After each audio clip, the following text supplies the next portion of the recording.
screen there, you guys all set? All right. Under duress, I'll call the meeting to order. 6:35. This is the City of Essex Junction Development Review Board meeting, specially scheduled for tonight due to a holiday on our normally scheduled meeting date. This is Monday, June 9th, and I will go to the first thing on the agenda, which is additions or amendments to the agenda. Michael? No, none from staff. Anything else? All right, none. Item 2, public to be heard. There are no members of the public present nor online. Speaking of online, Michael, do you want to do the honors on the hybrid meeting? Sure thing. Thank you. The meeting of the Essex Junction Development Review Board has come to order. This meeting is a hybrid meeting, which means that some of or all of the public body is meeting remotely and some are meeting physically at 6 Lincoln Street in the Culvard Room at Brownell Library, where the public may attend to observe, listen, and participate contemporaneously. One member of this public body or other staff is present at 6 Lincoln Street to ensure the public can participate if desired. Please note that while we will strive to provide means for those attending remotely to participate in the public comment period, there may be technical difficulties or reasons that otherwise prevent or interrupt remote public participation. Therefore, it is important to note that the open meeting law only ensures the public's right to participate and comment at a public meeting by attending at the designated physical location as posted in the notice and agenda. If a member of the public or of the public body has technical difficulties accessing this meeting remotely, please alert us by using the chat feature on Zoom or by emailing me at mgiguere@essexjunction.org. And in the event of a technical difficulty that cannot be resolved, we may continue this meeting if necessary to Thursday, July 17th at 6:30 p.m. at 6 Lincoln Street in the Culvard Room at Brownell Library. Please note that all votes taken during this meeting that are not unanimous will be done by roll call vote in accordance with the law. As required by open meeting law, let's start the meeting by taking a roll call attendance of all members participating in the meeting and have those members attending remotely identify themselves to ensure that they can hear and be heard throughout the meeting. Here. I'm here. I'm also present. I think it's Luke that has to actually identify himself. Yeah. Oh, okay. I'm Luke Brockmeyer. I'm present. Excellent. Thank you, Luke. All right. So public to be heard. We recognize there is no public here. Minutes for approval, April 17th. I'll take a motion to approve the minutes. I move that we approve the minutes from the April 17th meeting. Seconded. All right. Discussion on the minutes, comments, revisions, typos. Anyone? One typo, page 2, paragraph 5, Kristen's name is misspelled. I'll make sure that gets corrected. I'll add paragraph 4, same page, Oh, I down see. at the bottom. They misspelled my name too. Just Okay. a typo. Thank you.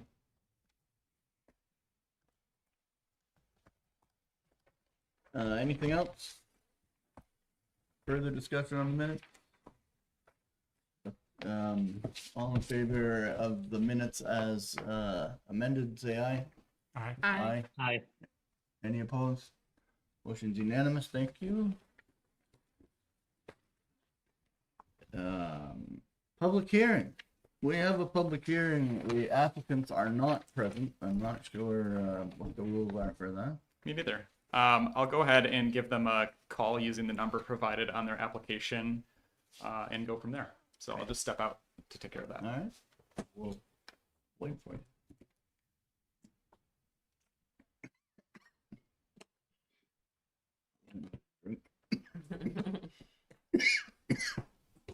I don't usually have this squeeze bottle. Got a little excited. All right.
Stuff I want to know.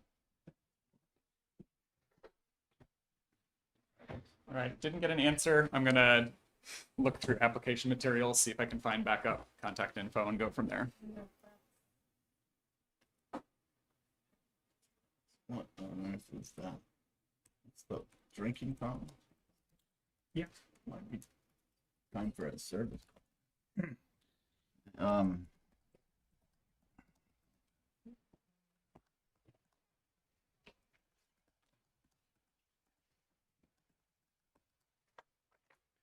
I don't know, I'm not sure they need to be present.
Oh, okay. I definitely heard something.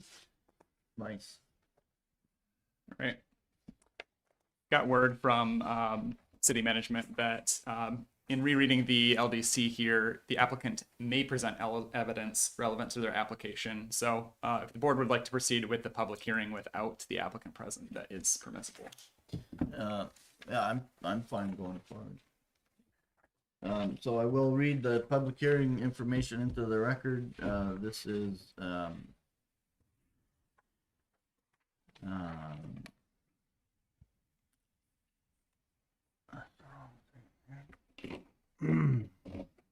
this is a public hearing site plan review for a conversion of an existing duplex into a fourplex at 177 West Street by Adam and Eva Slocum owners. Waiver request for the paved driveway apron requirement of section 703K3 of the Land Development Code. We've seen this project before. The applicant, we basically approved what was allowed for us to make a determination on whether or not the proposed expansion upward on the existing footprint area of the garage was acceptable, and the drawings that were presented at the last minute but were not part of the application package showed that it could be done as originally proposed but not as the last minute drawings presented. So we generally gave guidance that the project could be approved by staff under the administrative clause if kept to the original footprint and not putting the stairs out into the expanding the footprint by adding the stairs in the setback. So they revised the drawings. We have them in our package. The staff issued the zoning permit, but the applicants have asked that they be exempt from the paving of the driveway, which is usually acceptable, but there's a clause asking that that 20 feet of the apron, which would normally be the strip between the driveway and the sidewalk, or longer than that, also be waived. That's supposed to be hardscape. So that's the question before us: is are we ready to grant a waiver for the existing non-paved gravel driveway, which goes all the way to the street? Are they exempt from having to pave 20 feet of it as the apron? And I did a quick up and down the street tour, and they are one of the only driveways in their particular area that's not paved. They provided pictures of the driveway in the package, not showing the apron area. They showed the driveway, but they didn't actually get all the way out to the street. My opinion, the driveway is not terribly well. There's no real good separation between what's grass and what's driveway. The kind of edges of the driveway sort of bleed into grass or grassy areas. The cars don't really fit. The ones that are there now, there are 4 cars shown in the picture, and they looks like 3 of them are on the driveway and 1 is on something that might not have been driveway originally. Maybe it's hard to tell. There's grass there. So I guess my concern is the general intent is that it be paved. The standards were relaxed at the last writing of or maybe 2 writings ago of the code, because it seemed a little bit onerous for everything to be paved. In this case, there didn't appear to be there's no real curb, there's no real change in elevation between the street and the parking lot. There's no other indication that this would be the kind of more evolved normal streetscape with curbs and sidewalks and aprons and everything paved. So there's a real temptation to let it stay as is. I think asking them to pave the aprons a little aggressive. You know, it's changing an existing condition for the sake of that compliance. However, I'm seeing 4 cars parked here before the expansion, and they were going to double the number of units. I'm imagining there'll be some more vehicles in there, and I'd love to know what keeps them from being on the driveway or not on the grass.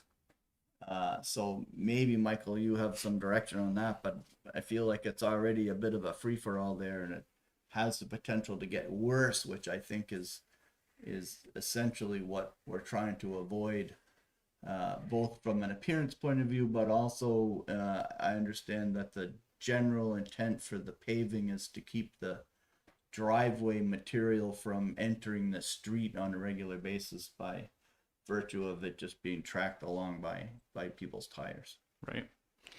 So the picture with 4 cars in front of you was put together by the applicants for demonstration purposes, not meant to show pre-development conditions. I think the idea was they wanted to demonstrate in early conversations last fall when we were talking about development opportunities on their property that they had space for 4 cars was really the intent there.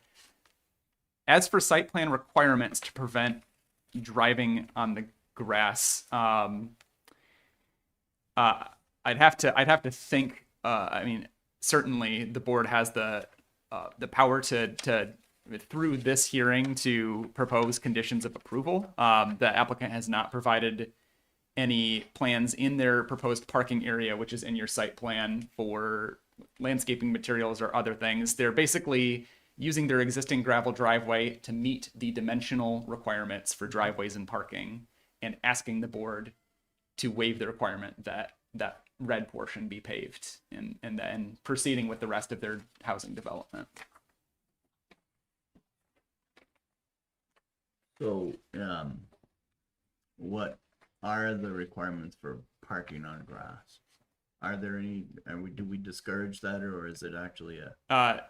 Yeah. So all parking areas shall be hard surfaced. Hard surfaced in the land development code typically excludes gravel, but again, the subsection that we are considering at hand tonight, 703K3, specifically says residential driveways serving up to 5 homes may be gravel, but the driveway apron in any portion in the public right-of-way must be paved 20 feet beyond the edge of the public right-of-way. So that is allowing for some of the home's parking area to remain as gravel. And does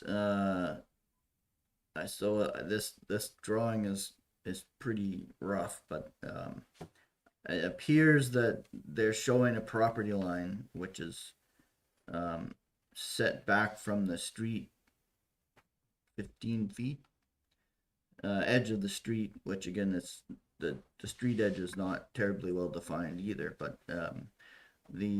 so they would be paving, read that again, 20 feet from the property line. So they're paving halfway to the house because the property line's not at the edge of the street. It's already back away. So they'll end up paving half the parking lot if they meet the apron requirement. Correct. Yeah. Yeah. The property line, we can determine the property line by understanding the public right-of-way, which on West Street is 50 feet wide. And that's measured 25 feet in both directions from the center line of the road. That's why it's, as you pointed out, kind of in their yard.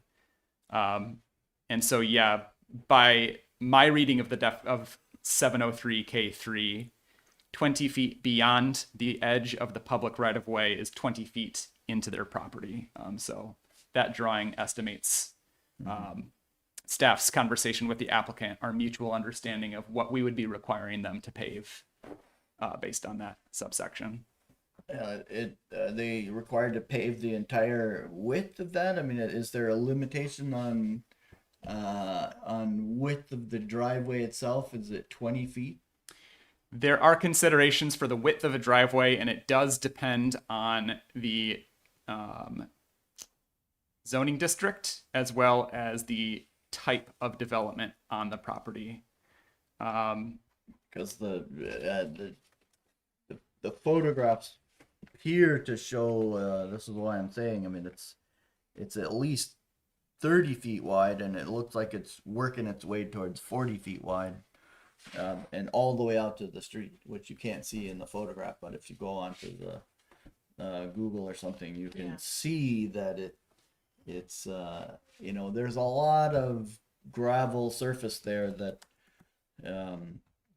it really starts to look pretty bad to me, but and much wider than, like, I don't know if the intention is to have a 40-foot wide driveway all the way to the street, just because if you keep parking there, that's what you get. Right. So my inclination would be to make them pave a proper driveway apron, and maybe they'll decide that they might as well pave the whole thing, which would be my real preference. So in February, the Land Development Code was amended. One of the amendments was to provide homeowners with more flexibility when it comes to parking orientation. And one of those changes, to distill the change, said that if you are retrofitting an existing single-family home or duplex to add housing units, it gives you more flexibility, but it says that the curb cut shall not exceed 27 feet or 30% of the frontage of the lot, whichever is less. In this case, it's 27 feet. So that is their max curb cut, which they're just at. And then the widest portion of their driveway, as written in the Land Development Code, is allowed to be 30% of the linear frontage of the lot. And given that they are on a corner lot, they have two frontages, one on West Street and one on West Street Extension. That is what's led them to the 40 feet of width, given that they have so much frontage.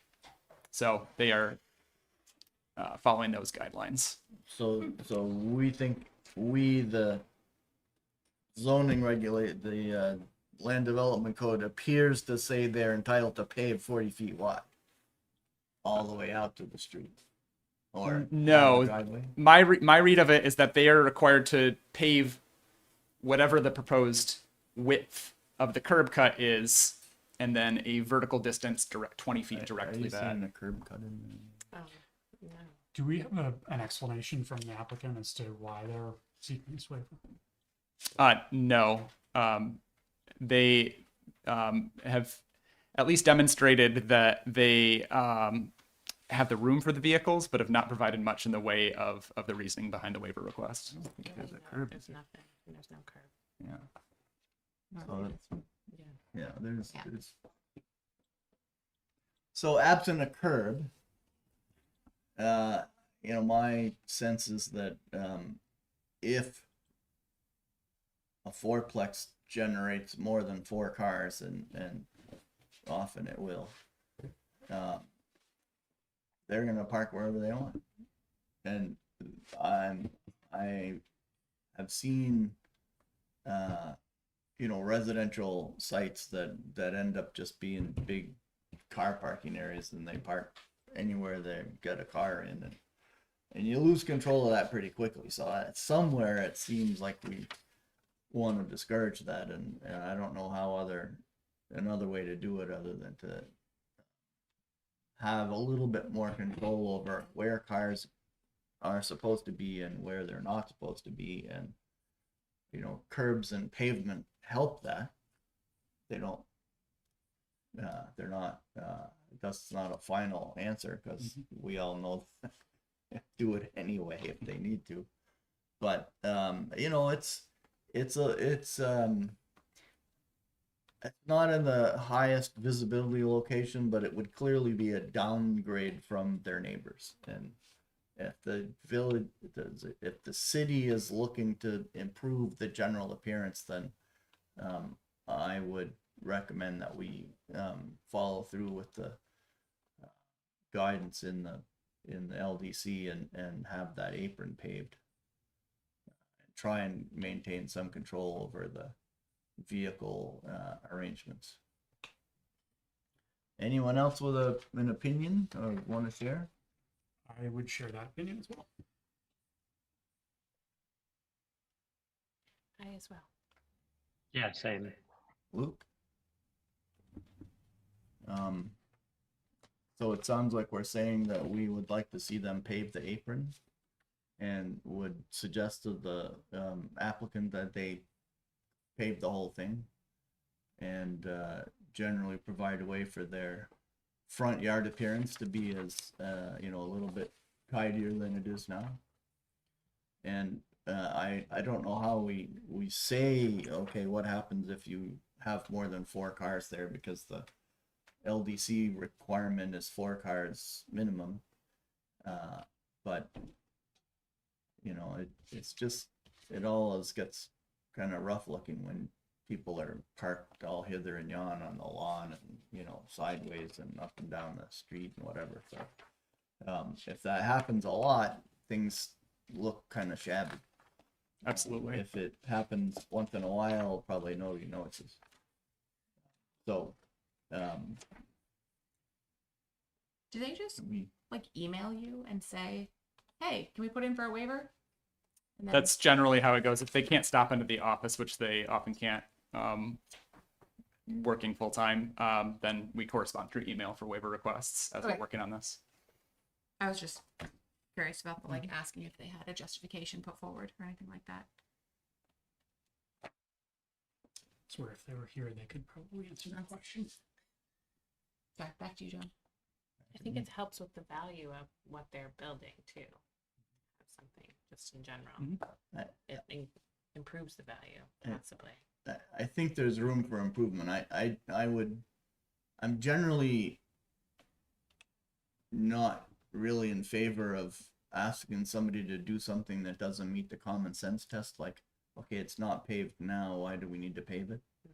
But I think what I'm seeing in the photographs is it's a existing situation that's on the edge of it. It probably is overboard now. There's more than 27 feet of driveway touching the road. And so if we're trying to be anywhere near our what the real rules say, then we need to do something to get back in control of this, which also leads to probably a better appearance overall to the street and to the facility, the building here in at hand. So that's my recommendation for where we should go with this. But I'm only one. We got a full house tonight. Anyone want to come up with another direction, or are we ready for a motion? Well, I mean, if they're like in the picture, they show the 4 cars. The 2 cars on the end, that's where they were gonna put the stairs, but it doesn't fit with the property line. So Right. are they showing a car would go there? Well, there's That one and- practically in the woods Yeah, here, yeah. at least from the one picture, but on the other picture, it looks like there's plenty of room, but it also looks Yeah. like it might have been grass at one time, Yeah. or it's abused grass, or it's part of the driveway, in which case it's 40 feet wide and it goes all the way out to the street that way. So like one of these things can't be true, right? Yeah. Like there's 27 feet of driveway allowed, and we're seeing 40 or more. I think that's I'm already having trouble with that. Sure. And just to be clear, in case I didn't describe it accurately, 27 is the width that is permitted at the start of the driveway. Curb cut's not the appropriate term without a curb, but that is how it's referred to in the LDC. Yep. Then it's allowed to balloon to 40 feet as you approach the home. Kind of in that L-shaped, Tetris block shaped pattern that they have drawn on their site plans. Yeah. All right. Well, I'm gonna make a motion that we do not allow the waiver for the paved apron, and that the apron comply with the LDC requirements of at a maximum of 27 feet, and may increase in size for the parking area as allowed in the LDC. Seconded. So that's a motion on the waiver. Is that how that works, really? I think we would need a recommended motion on the application as a whole, which again, I've provided the rest of the application context and the staff report.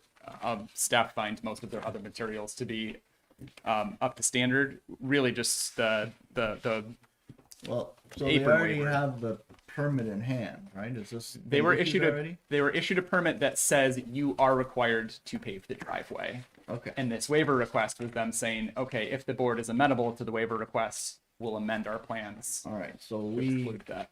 can deny the waiver request and refer them back to the permit as issued. Yes. And when they show up to pave, they know it's only 27 feet at the road. That's what's drawn on their site plan. So anything constructed outside of what's submitted to our office would be Yeah. a larger concern.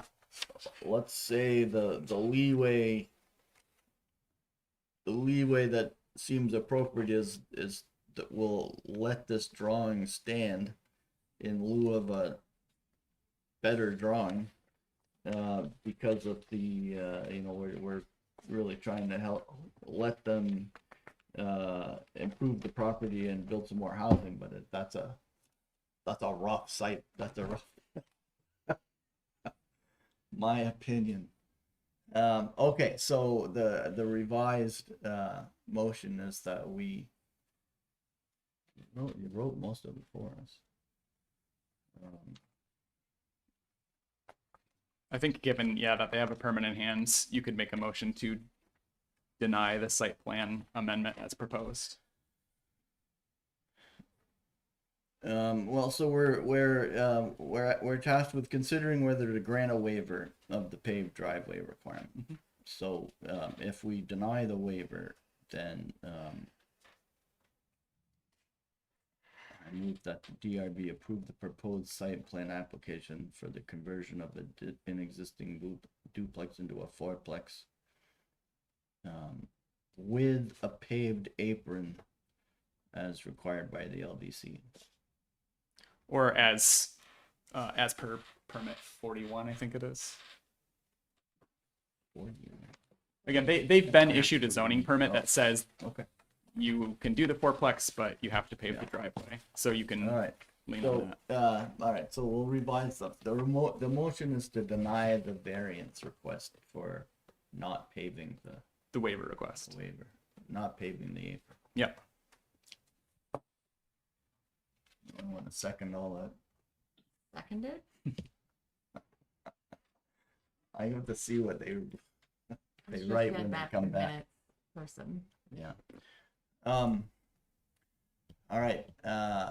Any further discussion? Hearing none. All in favor of the motion to deny the waiver request, say aye. Aye. Aye. Aye. Motion is unanimous. Thank you very much. That will result in a better project and a cleaner street for the village, for the city crew. All right, so we're on to another agenda item, other development review board items.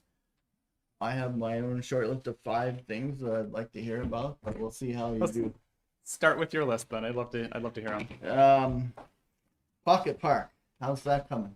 Yeah, so I presented the board's findings to Chris Ewan, who is the project manager for that on the city side, and he is working with David Burton, the landscape architect, to integrate the recommended changes from the hearing. So I don't have a Designer, or is he an landscape architect? landscape He architect. is, okay. He was the guy who's here, David Burton was here presenting on behalf of the application.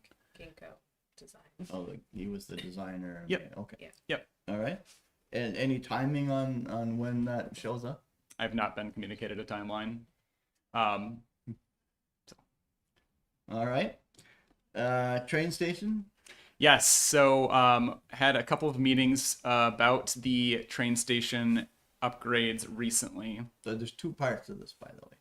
There's what we see happening now, which is still part of the loading, unloading passenger area, which is now somehow going all the way up to Main Street. There's a big pile of gravel down there. So Yeah. And that project is the platform accessibility upgrade, and the city is almost entirely hands off of that project. federal project, and they're Correct. on their own timeline, and we don't know when they're going to finish. Correct. But Well, I imagine I imagine someone at the city. I am not involved in the platform accessibility project. All right. I am involved in the station upgrade project, Okay. which has a part B. $3 million budget.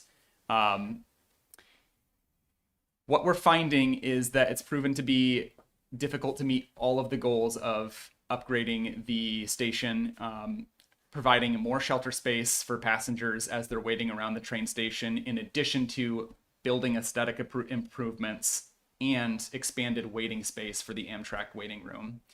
And I'll be perfectly honest, I think some signage would be helpful, because I did not know there was a waiting room for a long time, since it's on the exact opposite side of where you'd expect it to be. There's also some talk of the vestibule on the south of the building that used to be an ATM area that has now been vacant for a while. It just has a dehumidifier in it, and frankly, just doesn't look great on that side of the building. But it is unclear. We don't have a civil engineering budget update based on their site visit, but it sounds like the roof is going to eat a good portion of the budget to provide, again, expanded shelter space for passengers. So the remaining question is, once the shelter space is in place, how much budget would be left over for streetscape improvements, making the building itself look nicer? Because essentially the shelter is just a hat on top of the building. Given that the building is owned by the railroad, not by the city of Essex Junction, and they've been clear that this project cannot make direct adjustments of the building. But we've continued to have ongoing conversations with them to shift that scope slightly based on what we've learned about the budget and what we can do. So we're working hard to make sure that the project's meeting as many goals as we can, given the $3 million budget. Remains to be seen what can be done. Okay. Is there a public forum of some kind that will be upcoming before they present the answer, or is it like, here are some options, what's the public input? Yeah, we'll have a public input period once the consultants got a full set of design materials in front of us for public feedback. So I don't have a timeline on that currently, but it should be later this summer or early fall. Nice. All right. I'll do two easy ones. There's the Lincoln Hall project is supposed to be coming to a close at the end of the month, and the Brownell Library re-roofing project will follow almost immediately on its heels, which you guys may not have known about, but since we're involved in both projects, I'm here to tell you. Re-roofing this. Yeah. Didn't they just re-roof? They did some of it, so Yeah, you like- can see what's been re-roofed Oh, and what hasn't, and it's the older 1970 circa 1970 Is it slate? expansion. It's not slate, it's a composite material, primarily cement fiber, that's reaching the end of its life, so that needs to be removed, and then they'll go back with material similar, asphalt shingles like the rest of it. So so that's supposed to happen early July, and take about 2 weeks.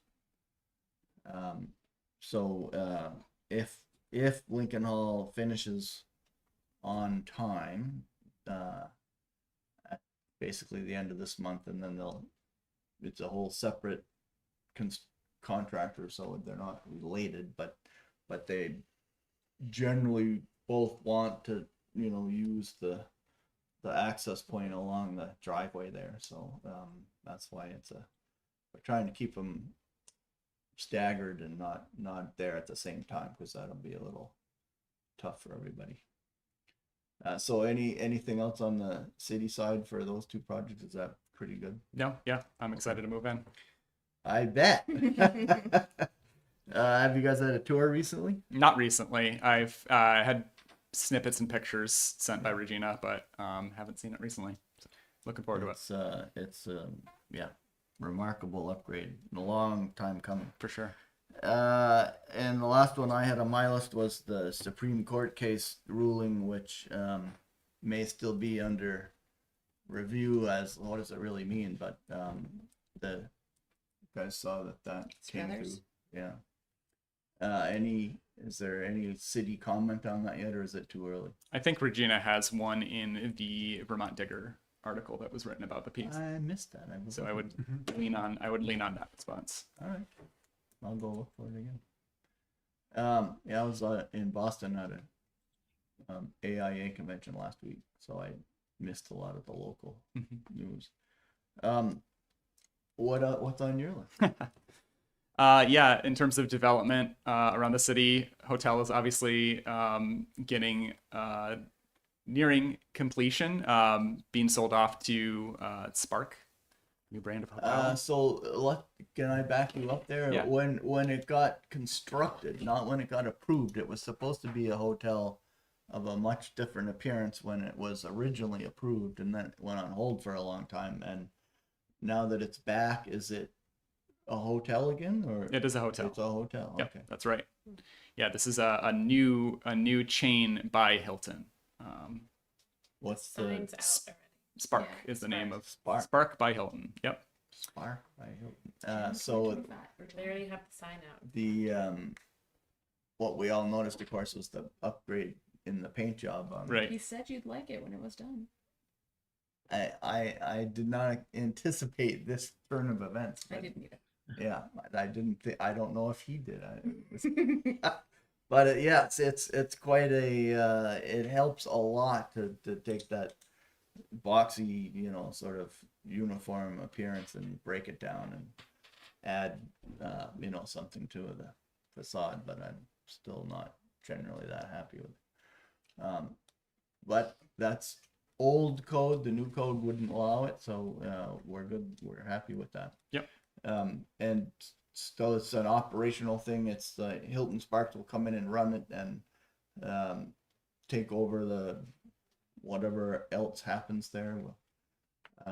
And so when it finally gets a CO, it'll have all the landscaping and maybe even be enhanced by the hotel chains normally have some kind of a package that they like to see in place that gives it their brand identity that may be an enhancement to what was approved. That would be nice to see that. I don't know if that's something that you get to see or not, but Right. Yeah, we decided to issue a temporary CO just due to the amount of outstanding site plan requirements, the major of which was landscaping. So, so yeah, my supervisor is finalizing that response letter, and we'll go from there. I don't know the deadline that's being set, but essentially communicating outstanding site plan requirements that need to be wrapped up before they get a full CO. and that's also we'll have to have life safety, fire marshal review, and all that stuff. So, okay, so do we know when they're proposing to open? Or is it a soft opening, or July Their 25th. website says July. But they do not have reservations open. So remains to be seen. what else? So CCRPC stuff. Thank you to everyone who engaged on the future land use map and housing targets. I know they really appreciated it. On CCRPC's website, there's a webinar recording and presentation where they took all public feedback on the draft plan. They put together a 3-page engagement summary document if you don't have time to watch the 45-minute webinar. And they'll also, I believe, be drafting specific feedback to each municipality on a rolling basis through July. So we may hear some more Essex Junction specific feedback. The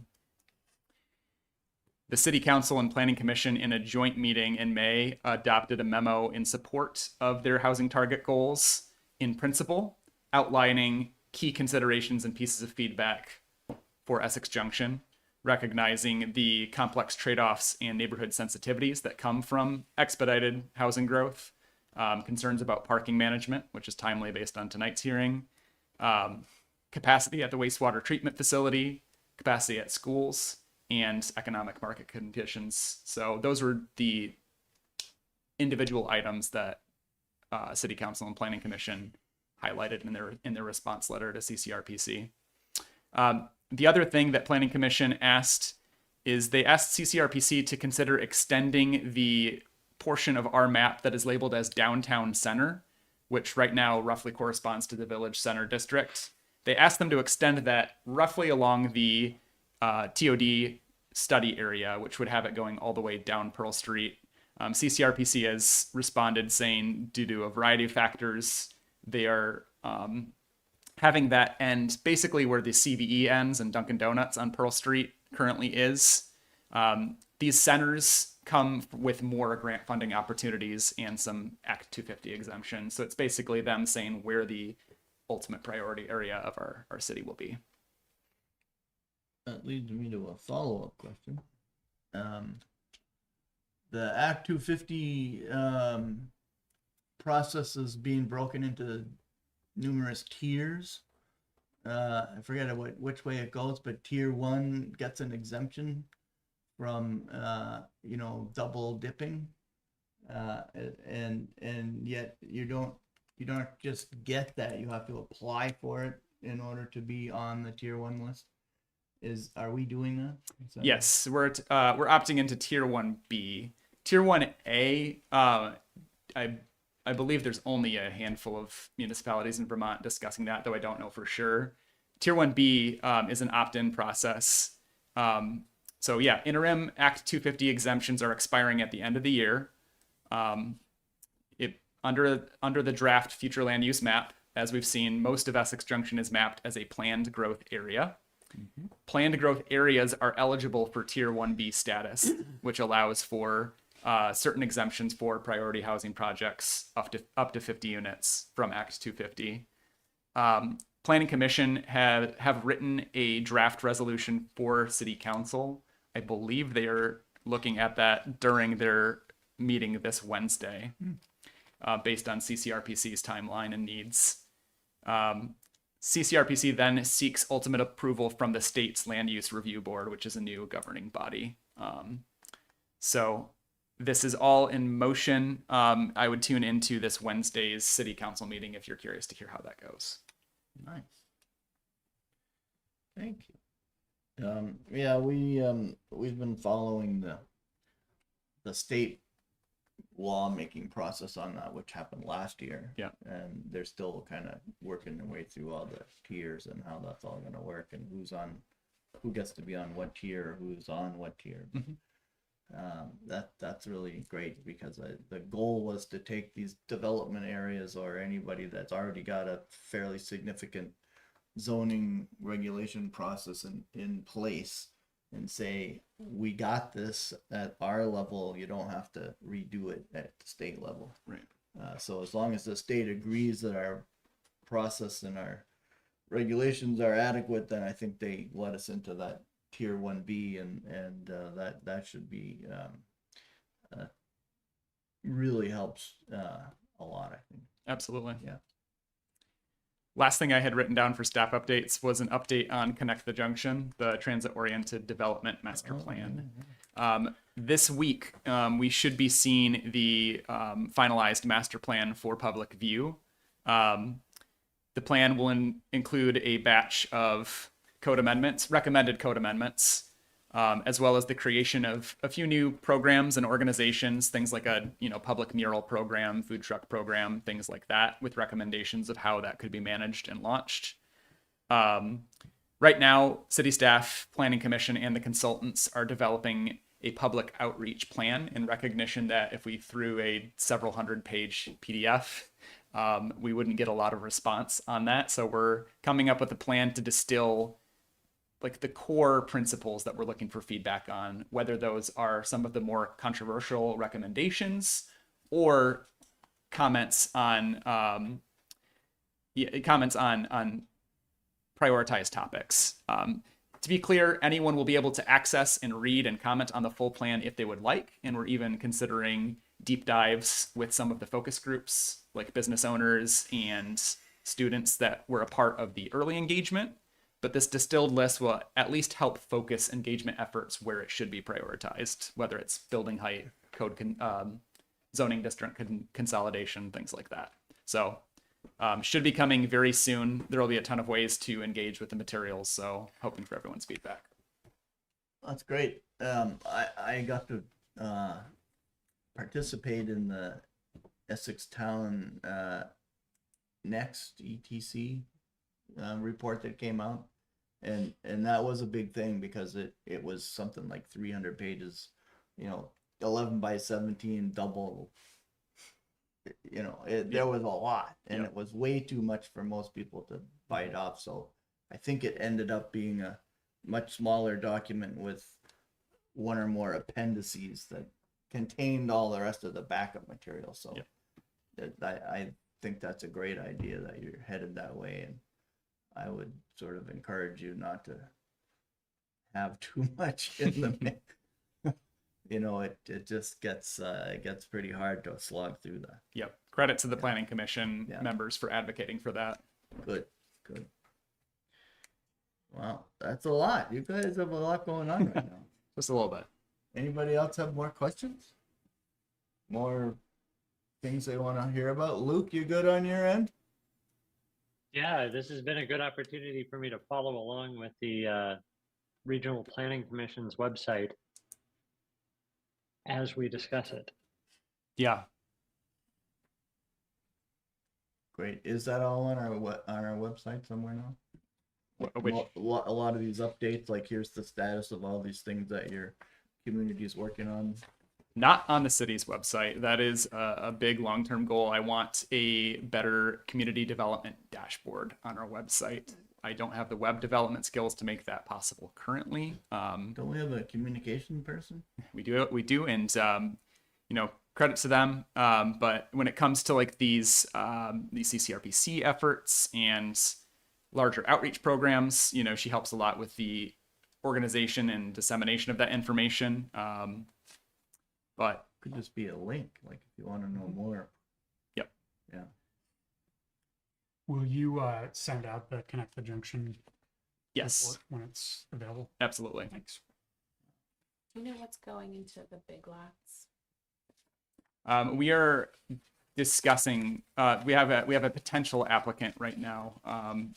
Tractor Supply Company is considering, but we don't have an application in our office right now. To be clear, they're kind of putting together potential materials. If I understand correctly, their corporate headquarters are identifying a lot of the Big Lots facilities that are closing around the country and doing a market analysis to understand which ones are more feasible than others before making a final decision. Isn't that just a new tenant? Does the city get involved in that? I mean, they decide they want to come in. Yeah, it does not involve a change of use, so they are allowed to move into the existing footprint of the building, but it is in the design review overlay district, so they have a couple of exterior changes proposed, which falls on this board's purview. And normally they need a yard and some laydown area and some stock that sits outdoors and yeah.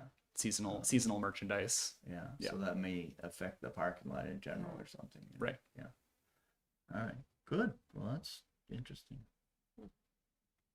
Where's the nearest Tractor Supply? Is it Shelburne Road? Shelburne Road, yeah. Okay. Nothing else? That's it. Thanks, Mike. Yeah. All right. Unless anybody has something else, I will take a motion to adjourn. Motion to adjourn. Thanks. I second that. All in favor, say aye. Aye. Aye. I Motion carries. Thank you. said no. Could someone do this? Just keep us here. Yeah.